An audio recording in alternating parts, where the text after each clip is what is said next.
the urging of President Obama, Congress passed the American Recovery and Reinvestment Act of 2009, commonly known as stimulus. Here's a video from February 17, 2009, cast by ABC News, which further explains this. Stocks plummet. Consumer confidence has reached an all-time low. The unemployment rate surged to 7.6% in January. It's roughly the population of Las Vegas. And if there's anyone out there who still doesn't believe this constitutes a full-blown crisis, I suggest speaking to one of the millions of Americans whose lives have been turned upside down because they don't know where their next paycheck is coming from. I'm currently unemployed. I was a sales rep in the yarn industry, and my husband's studying to be a registered nurse. I can't even begin to imagine a year from now, if things stay the way they are, where we'll be. We've already sold assets. We're in the process of looking at what else can we eliminate. I sell my plasma twice a week to try to help balance our budget. The future for our family is bleak if we don't get some type of assistance. We are facing the worst economic challenge we've had since the 1930s. We have already lost 2 million jobs almost over the last 4 months. We need something that's really going to reach all the different sectors of the economy, to do it soon and do it in a sustained way. So we went to work to try to create an economic recovery package. Many families have fallen victim during this economic recession through no fault of their own. We will extend benefits to those people who are temporarily unemployed. Help being able to keep their health care, help being able to get retraining or be able to put food on the table. We need to assist those families. They turn around and spend these dollars in the economy, help restore demand, and recreate jobs. And then we're going to invest in infrastructure programs. When we talk about infrastructure, we're talking about construction for road projects. The bridges, the water systems, the sewer systems, the things that every great economic power has to do anyway.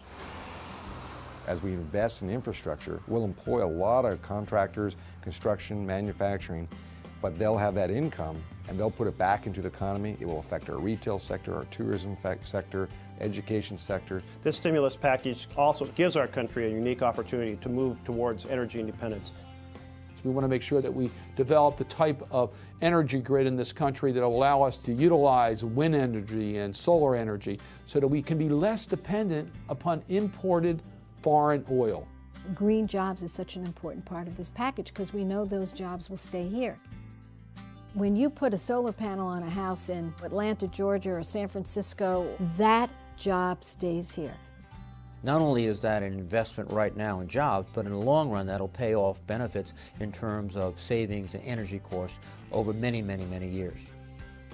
This package not only will save or create up to 4 million jobs, it also delivers on President Obama's promise to put more money in the pockets of the middle class and the working poor through tax cuts.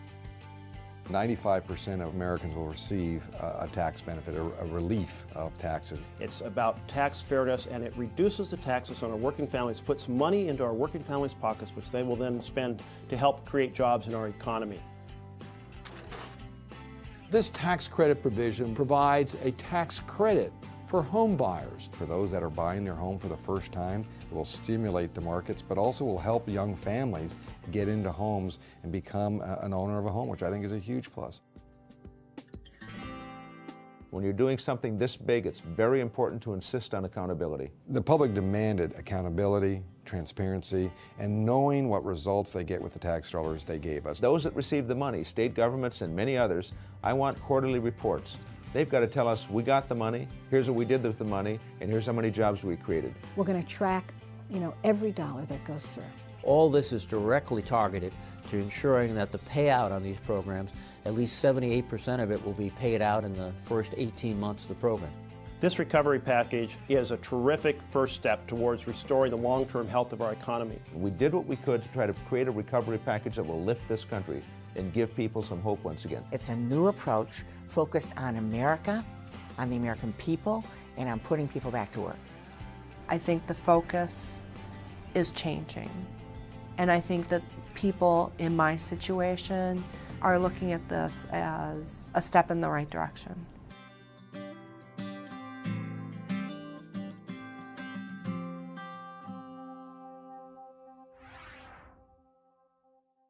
Poverty has been a problem in the United States for a very long time.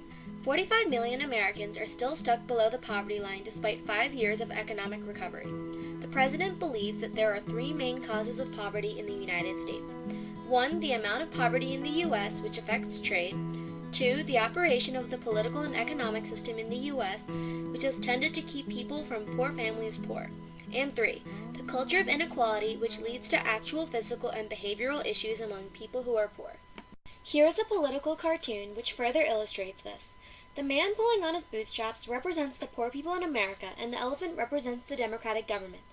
We see that the government isn't giving the people in poverty a lot to work with by simply saying pull. So because of a lack of guidance, there's a huge struggle escaping poverty. Because so many people are in poverty, it leads to a higher chance of children in poverty. Here's a graph from January 2015, which shows the percentage of children in poverty by race. It is shown that the minority races, such as African Americans, Hispanics, and Asians, are more likely to live in poverty than whites. If a child doesn't know where their next meal is coming from, or doesn't have enough money to cover basic needs, understandably will not do well in school. However, there is much more to this. These factors, race, poverty, and family structure, are associated with a number of other problems, such as lower math and reading achievements, behavioral issues, and grade retention. In reality, the list is endless, and their problems can follow through to adulthood, creating a cycle that proves difficult to escape from. For those who do, however, don't end with college enrollment. On this graph, it is evident that the minority races have a lesser graduation rate as opposed to whites. Spending more time in college results in larger debts, which means that these students may have to pay back federal aid and likely won't see the benefits of student loans.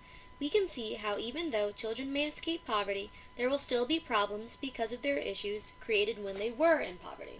Poverty puts children at a disadvantage for several reasons. Low-income kids can fall behind in cognitive development at an early age and keep falling behind in learning, so when they reach adulthood, they will have a lower level of education and low success rate.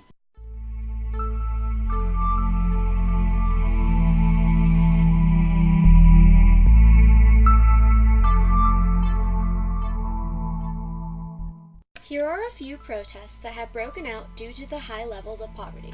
September 15, 2014, Salvadorian protesters picket outside the World Bank in Washington, D.C.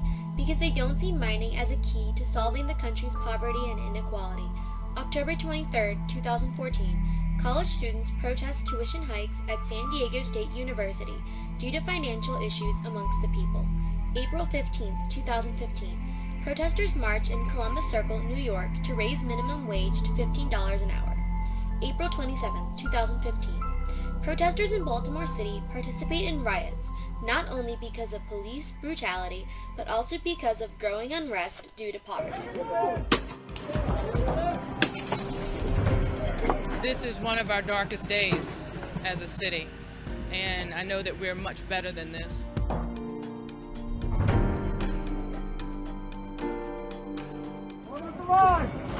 The officers are dealing with some cars that have been lit on fire in the intersection. Bottles are being thrown at them. There's a liquor store that was just lit on fire across the corner from us. There's a baby coming out from the building next door. They're evacuating people. How are you going to enforce a curfew tomorrow? I think we're going to have to go, but thanks for the time. How are you going to enforce a curfew tomorrow when kids are out of school? This is absolutely disgusting. Stay the hell home. Go! They need to have their butts at home.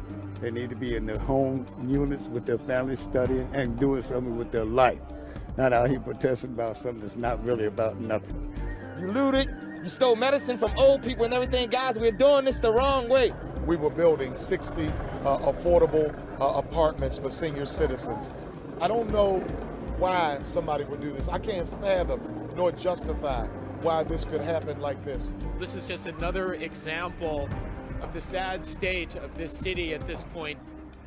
They do not respect this young man's death.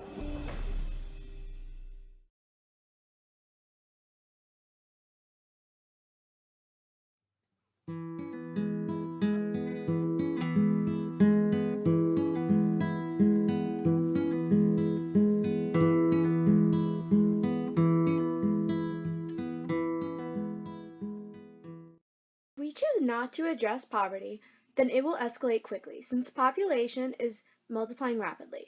In the beginning, I wasn't aware of the scope of this problem, but now I am. I didn't know what people were capable of to just try and escape poverty. The Recovery and Reinvestment Act of 2009 should be instilled in our economy so that we can prevent destitution for further generations to come.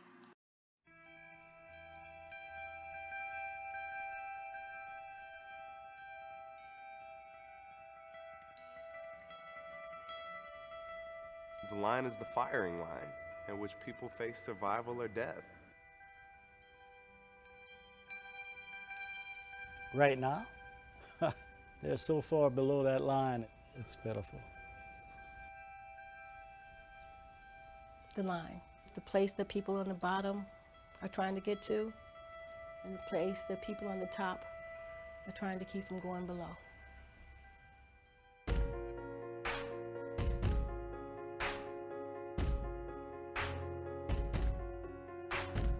You can't be too prideful, too stubborn to not step across that line to say, I can't do it on my own, I need help. Your ego is not important. What's more important is to put food on the table. I understand that people might look at me and say, well, you're getting a handout, and I've done everything that I can do to make myself better. It's like my dreams out of reach. This pain and all this grief. If you see God and you happen to speak, tell him it's crazy in these streets. Feel my pain, it gets so deep. That make it hard to sleep. If you see God and you happen to speak, tell him it's crazy in these streets. Tell him it's crazy. There's a certain amount of pride that comes in being independent. And there's a certain amount of shame that comes into having to beg for every little thing that you get. It's crazy in these streets. And it's hard right now to start judging. But when you get enough. When you have to struggle paycheck to paycheck, it's a hard thing. There's no way that I can continue to do this and survive with it. Just can't do it. I mean, I've had my gas shut off. I've had my electric shut off. It's horrifying, and it's embarrassing when your kids go to turn on something and it doesn't work. I've seen a change not only with income, but I can see a change in the people. You try to fight yourself out of it, but you can't. You can't. My income right now, between about $11,000 to $15,000. The bottom fell out. And that bottom was that line. They went below that line. Poverty is just every day for me.